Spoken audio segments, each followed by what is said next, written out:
and entrepreneur straight out of New York City, Michael Chernow. What's cracking?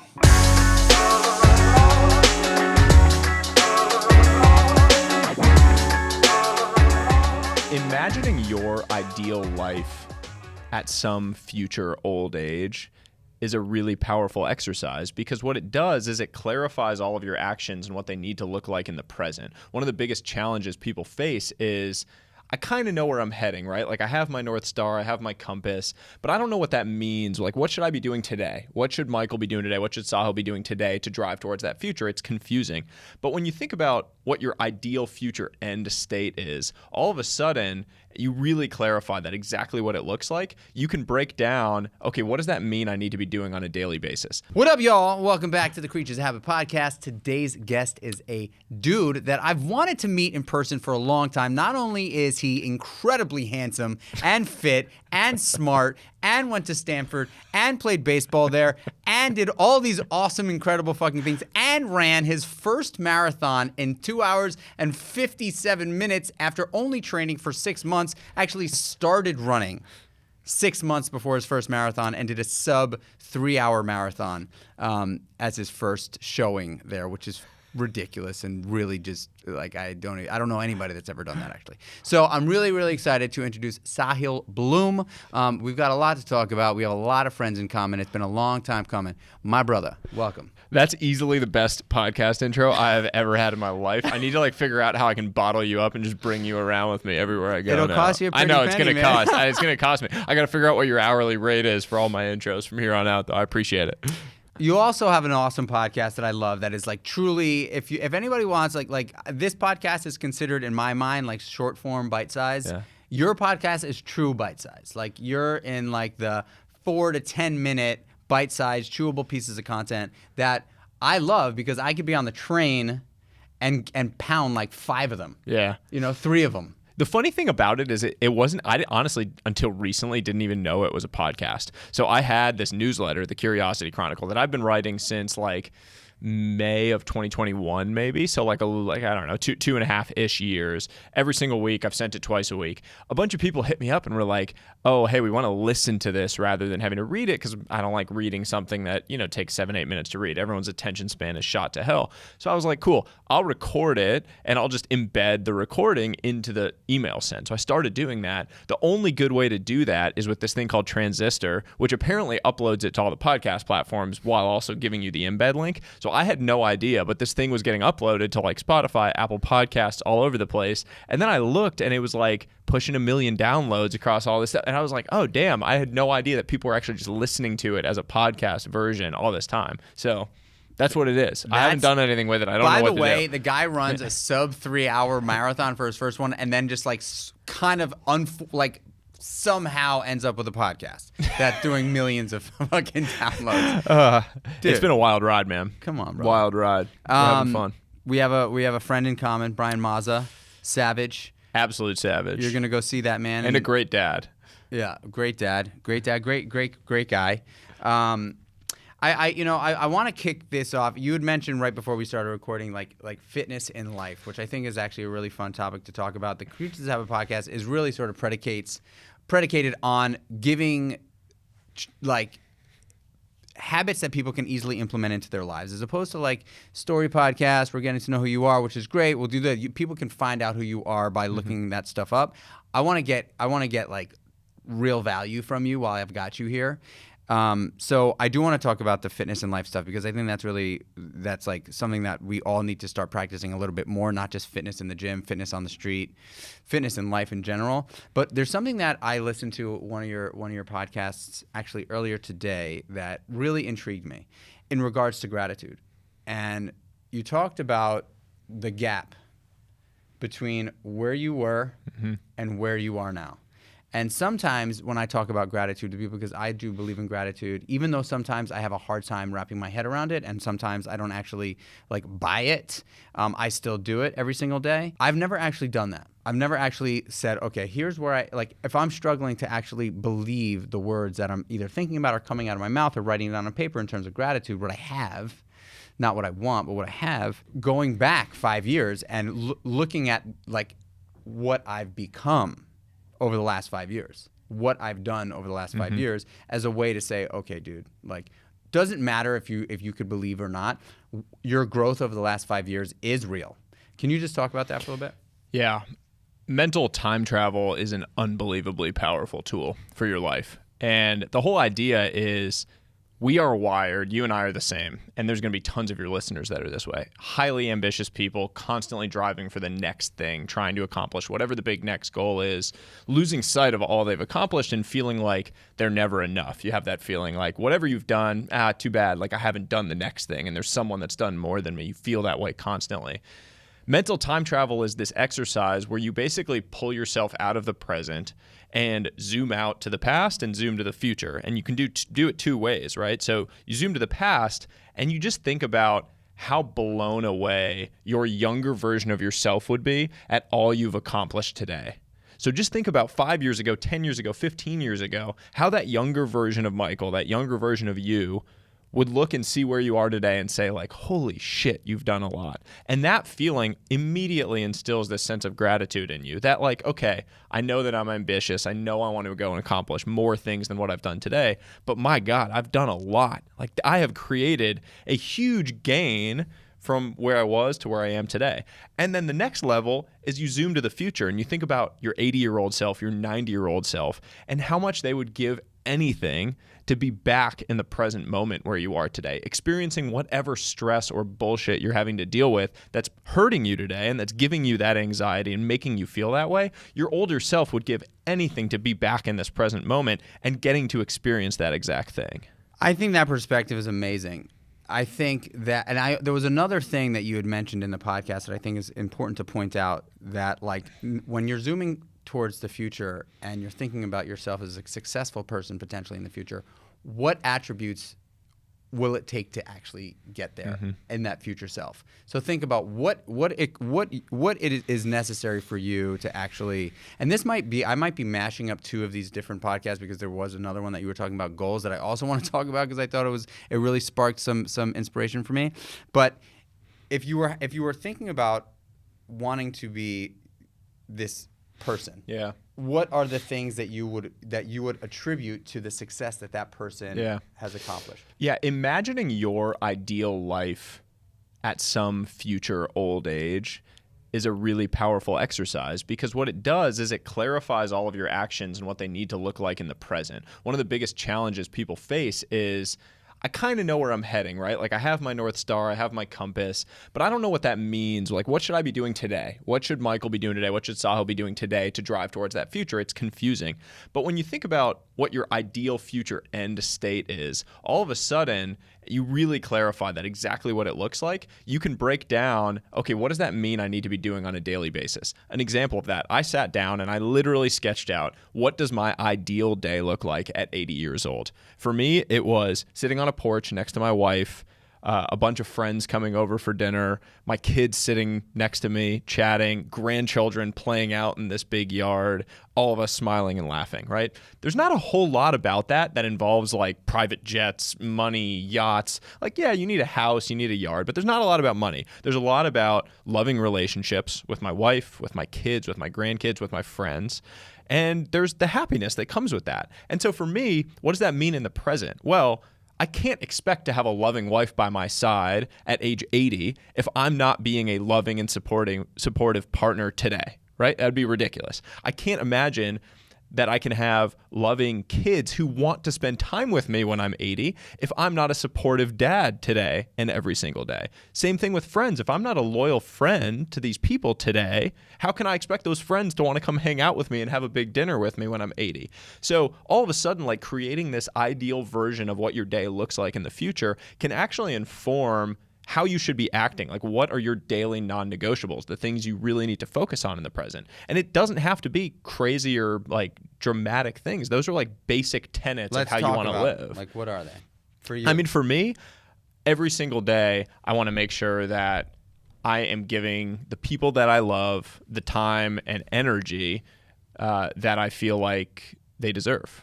And that's like my biggest non-negotiable in my life is like, I want to make sure that the closest relationships, the people that I know are going to be there for me day in, day out, and that I want there by my side, that I want sitting on that deck with me and my 80-year-old life, they need to know that I am a supportive figure in their life. And that applies to all of the different relationships. It applies to my wife. Like, I want my wife to, on a daily basis, know how much I love her. And that doesn't mean we don't fight, by the way. Like, fights are a thing, and that happens in all relationships. You'll fight with your kids, you fight with your wife, but that doesn't mean you can't fight in a way that is supportive, in a way that it's like, this isn't me versus you, this is us versus whatever problem we're facing. And we can work through that. We can grow through that. So those, I mean, for me, it all comes down to relationships. Beyond that, there's all of the things around health. I mean, I had a conversation with an 80-year-old man. This is like January of 2023, beginning of this year. And I had asked him what advice he would give to his 20-year-old self. It's a family friend. And he said, treat your body like a house that you're going to have to live in for the next 70 years. And I remember that stuck with me so much, thinking about it that way. Because it's true, like it is. Your body is going to be a house that you are going to have to live in for a long, long time. And yet, people treat it like absolute shit. They treat their house like shit. They drink all the time. They eat crap. They don't move around. They do all sorts of things that you would never do if you knew you were going to be living in that house for the next 70 years. And so his point was, make the minor repairs along the way that you need, like keep the foundation and the roof strong, doing the basic things. Make the daily, weekly, and monthly investments that you need to make in order to make sure that that house is in incredible shape for the next 70 years of your life. Ages with time.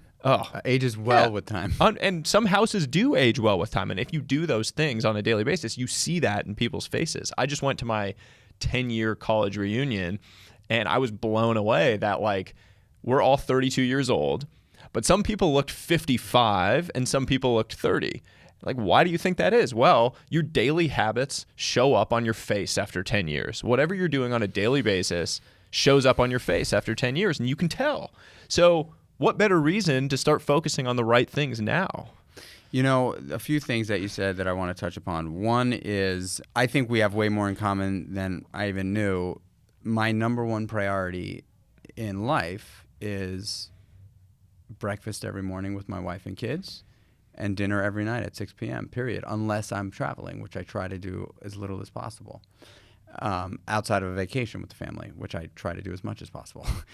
That is, and being an entrepreneur for the last 15 years, you know, I've had to learn, like, it has been a long journey, right, understanding this boundary component. But like you said, when I think about my future and I think about the future self, I'm sitting on the same porch with you, man. Mm-hmm. I'm sitting on the same porch. It's not about, like, you know, floating on a yacht from island to island. It's about, like, literally being happy. And being happy for me is on a Sunday with my wife and kids in front of the fireplace, about ready to turn on the Giants game, even though the Giants game doesn't make me happy these days. Like, that is like what I consider. It's not about, like, yes, of course, the bank account adds a level of comfort, right? Like, smooth sailing in business, which is very rare, like, is awesome. Mm-hmm. But it contributes to a happy life. At the end of the day, what actually makes me happy, the most happy, viral happiness, is being with the people I love as often as possible.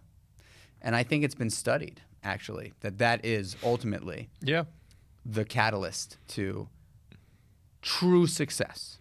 Forget money. Like, true success, in my opinion, is, how do you feel about yourself? Yeah. Like, what is the feeling when you wake up in the morning, or when you go to retire at night? Like, how do you feel about yourself? You know. Yeah, I mean, the Harvard study of adult development, which tracked people over the course of 80 plus years, still going. You know, it's still going. Thousands of people now within this longitudinal study found that the most clear predictor of health at age 80 was relationship satisfaction at age 50.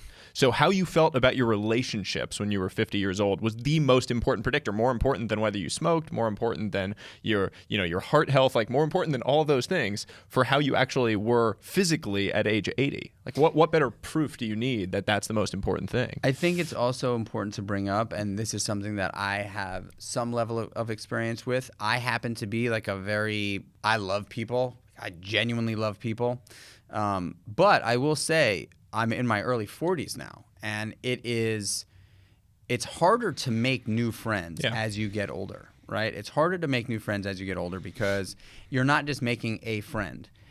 Typically, if you're like me and you're married with kids, you're making a whole it's got to be like a whole family friendship. You know what I mean? It's kind of nice having the like just friend thing though. I will say like Brian, who you mentioned at the beginning, is, you know, he's my neighbor. Like he lives a quarter mile away from me. We didn't know this for the first, 18 months that I was living there. Got connected by like a mutual friend that had met him, who said like, this dude, I think he lives right near you, and he's into cold plunging and he's into sauning and working out and doing all this stuff. You guys should definitely meet. And I was texting Brian this morning. I was like, how crazy is it that we met 8 months ago? Like, I feel like you're one of my best friends. Like, we see each other every single day.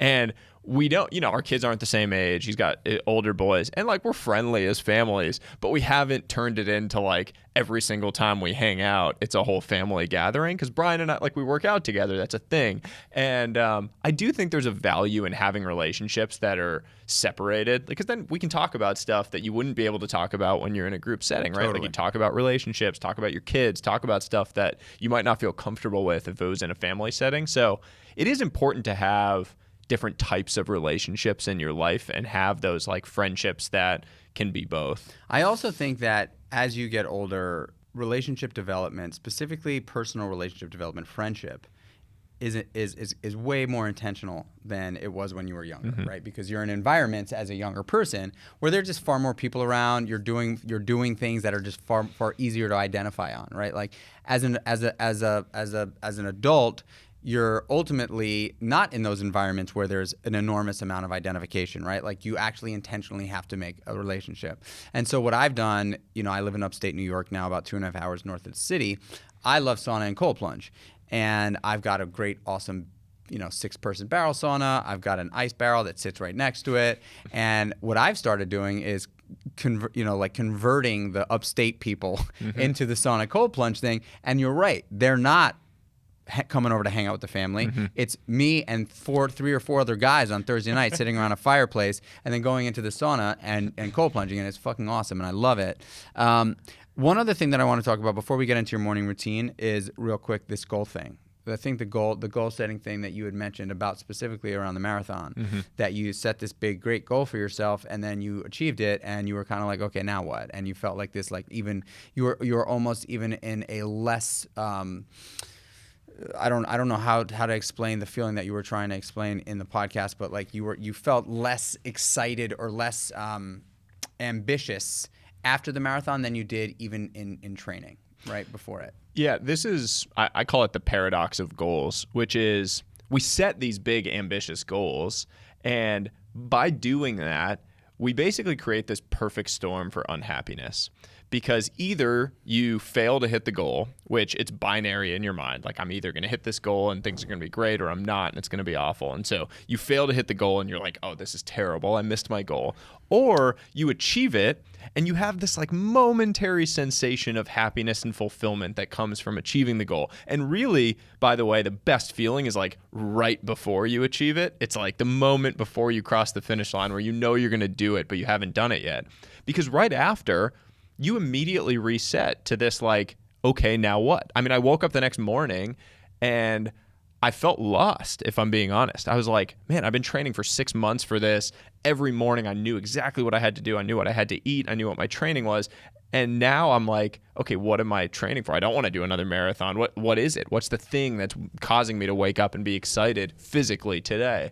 And I didn't have that. So it's this weird thing with big goals that we're basically setting ourselves up to have that unhappiness. And so my own rationalization with it is that I really want to focus more on micro goals, which is this idea that you can have like mini goals along the way. It's still good to have that big goal that sort of sets your compass, your vision, like your trajectory, but really focus in on like what are those kind of micro goals along the way that push you forward. I want to push back on that a little bit. Okay. Because my experience with big goal setting is there's no doubt about it. Like I've committed to doing big things in fitness and fatherhood and business, and I've accomplished them. So I understand that feeling of however, one thing that I have actually introduced into my life is the post-goal plan. And the post-goal plan perfectly like played out here. Meatball Shop was the first business that I founded, right? I co-founded. And I knew at about 3.5 years in that I was going to exit that business. And so when I knew that that was going to come, that was a big goal for me, right? I was like, holy shit, I'm going to exit my first business. And it wasn't super comfortable, but I knew that that was coming about 6 to 12 months away. And I said, I built a post-goal plan that had Seymour's right behind it. So I had started to get excited, really. That's only great. Was I excited about Meatball Shop? Fuck yeah, I was excited about taking like my first ever, check out of a business. I paid myself nothing at Meatball Shop. I was like, oh my God, I'm gonna reap the rewards of this. And then right after that, I'm gonna open up this other business. With Seymour's, I knew that I was going to run Seymour's for 4 to 5 years. And about 2 years in, I said, okay, what is the post-goal plan? Because the post-goal plan is as important, if not more important, than the actual goal. Because I don't want to be exactly what you talked about, which was kind of like aimless, walking, with like maybe some more money in my possession, which ultimately doesn't really change much in your life. Like actually, which people wouldn't understand necessarily unless they experience it, right? Like you're the same person. You're the same fucking person.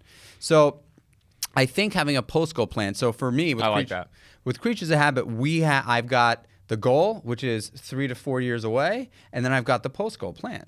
I've got the post-goal plan already set in stone. And I love, though, what you said about the micros, because I think the micros are going to be exactly what we talk about next, which is what are you doing on a daily basis to win? What are you doing on a daily basis to actually win?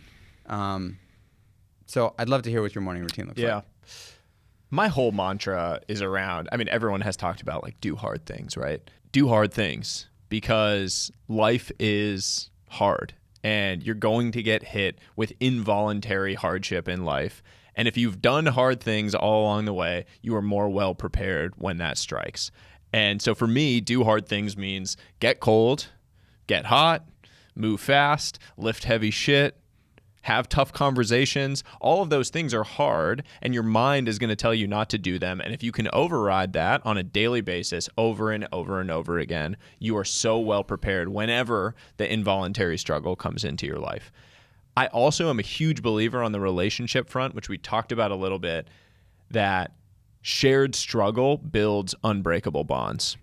When you've struggled with people, you have a relationship and a connection that just goes deeper than anything else. Scientifically, shared struggle actually releases oxytocin, which is a chemical that's associated with feelings of love and connection. So when you've trained with someone super hard, when you've gotten cold with someone over long periods of time, there's a reason that you feel connected to them. It's actual chemical thing in your brain that happens. So like with Brian, as an example, we did some miserable runs this summer together. We did a ton of training. We did a ton of contrast therapy. We did stuff together over the course of a 6-month period that most people have never done with the like looser friendships over their whole life. And so it's not surprising to me that we have a deeper bond and a deeper connection as friends because it's real. Like that really means something. So it's a long, winding way of answering your question, but all of it for me comes down to this idea of doing hard things. So tactically, I wake up super early. I'm like a early to bed, early to rise guy. So I go to bed by 8:30. Like, I don't know. It's 4:15 right now. Like I'm going to go back and start winding down. Yeah, like I'm going to go have dinner and start winding down because I wake up at 4. So I'm up at 4. Really, that's been a long-term thing for me that I've always been, an early riser. Now I do it because it's the only time of day that I get truly to myself. Before my son is awake, I have an 18-month-old, before my wife is awake. And so if I want to get like a true focused work block in where there are no distractions in the world, it has to come before 7:30 in the morning. And so I get up at 4. I get in my cold plunge for 3 to 5 minutes, depending on the morning. That sits out on our deck. It sucks every single morning. People ask like, oh, is it getting easier because you've done it for so long? Hell no. Getting out of a warm bed and going into the pitch black in New York when it's like 30 degrees out or snowy is one of the most miserable things in the world, no matter what. So I do that every single morning. And then I'm at my desk. I got from 5 a.m. to 7:30. That's like my core focus work block when I'm doing whatever writing, working on my book, whatever content I'm creating, whatever the thing is for that day, that's what I'm focusing on. So you go, you don't get hot first. You go right into the cold. Straight into the cold. Hot for me is at night. So I'll go home tonight. I'll do 20 minutes in the sauna. That's when I do all my reading, man, because you can't bring your phone in there or anything. So like I'll print out articles I want to read, passages, things I'm editing, whatever. Like I'll print it out on paper and bring it in the sauna. And that's one of the best parts of my day. Just like that focused time where you have no distractions. There's no phone. There's no like notifications, nothing. But I do that every single night. So I'll go sauna, 20 minutes on 210. Basically, I mean, any night I'm home. I love reading in the sauna. That's my reading time as well. And we just got a puppy. And so my morning routine is pretty structured. And my wife said, well, you wanted this puppy, and this puppy's going to get up early. And I'm like, great, the puppy's going to get up when I get up. So it's not like it's waking me up. Mm-hmm. But it completely derailed my morning routine.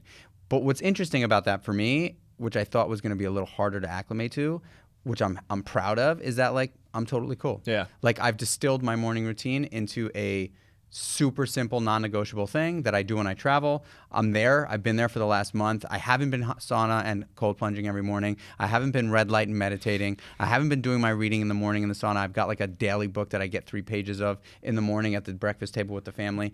And, you know, I love the fact that you're structured, though, and I love the fact that doing hard things is something that is priority in your life, because I will say, you know, being an entrepreneur of a small business in startup mode is fucking hard. Mm-hmm.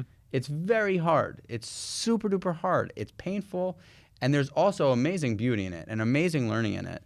But the hard shit that I've done in my life has absolutely prepared me to deal with the hard shit that life throws at us constantly. It's also really important what you just said, because non-negotiables and understanding what those are is hugely empowering, right? Like, for you to know what the non-negotiables are and the like minimum viable version of it is critical, because then you can be dynamic. Like, you can take a punch, you can roll with the, you know, puppy or whatever, the baby crying, like whatever the thing is, and not get totally derailed. Most people let optimal get in the way of beneficial. So They'll say like, oh, I don't have an hour to work out, so I'm just not going to work out. Or I don't have 20 minutes to sauna, so I'm not going to do it. Like, whatever the thing is. And the reality is anything above 0 compounds. So 100%. As long as you have that in your life, you're making forward progress. Dude, this was awesome. Really quick before we end, you've got a book coming out? Yeah, probably about a year away, though. Okay. These things take freaking forever. Okay. Copy that. Yeah. Where can we find you? I am at Sahil Bloom on basically every platform. Newsletter is at my website, sahilbloom.com, and you can find me in all those places. The benefit of having a weird name, it's easy to find me. Thank you so much for being on the show. Appreciate it. Looking forward to hanging out. Absolutely. Ladies and gents, thank you so much for tuning into yet another episode of the Creatures of Habit podcast. This one was fast and furious. I think we delivered some value for you to share with your friends, your family, and hopefully throw in your back pocket. It means the world to me that you guys are part of this community. It would mean the world to me if you did that and shared this podcast, as well as took 97 seconds, you could time it, to write a review. It could be as little as, thank you so much, Creatures Have a Podcast, you guys rock. Write a quick review and give us a 5-star rating. That would mean the world, because that is what ultimately helps this podcast grow. Again, you guys know I love you. I really appreciate you. Until the next one, y'all, peace.